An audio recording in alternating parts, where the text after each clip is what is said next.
తండ్రి, భార్య, బిడ్డలు, అన్న, తమ్ముడు, ఆస్తి, పాస్తి, ఇలా ఎన్నో బంధాలలో జీవుడిని ఇరికిస్తావు.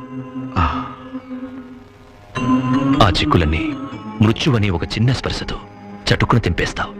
ఆహా, నీకు సాటి నువ్వే లీలామయ్య.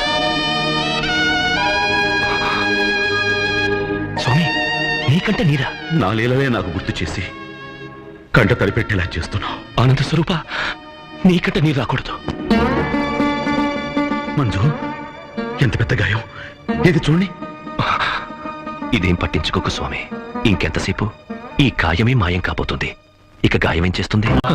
త్వరగా తిను స్వామి. ఆలస్యమైతే గుడికి వెళ్ళిన వాళ్ళందరూ తిరిగి వచ్చేస్తారు. వాళ్ళుండగా నన్ను తీసుకెళ్ళటం నీకు కొంచెం కష్టం అవుతుంది. అందుకే బాగా ఆలోచించి వాళ్ళందరినీ పంపించేశాను. స్వామి, నా మొర ఆలకించి నువ్వు లోపలికొచ్చావు. నీ ఆజ్ఞ ప్రకారం తృప్తిగా బయటకొస్తాను.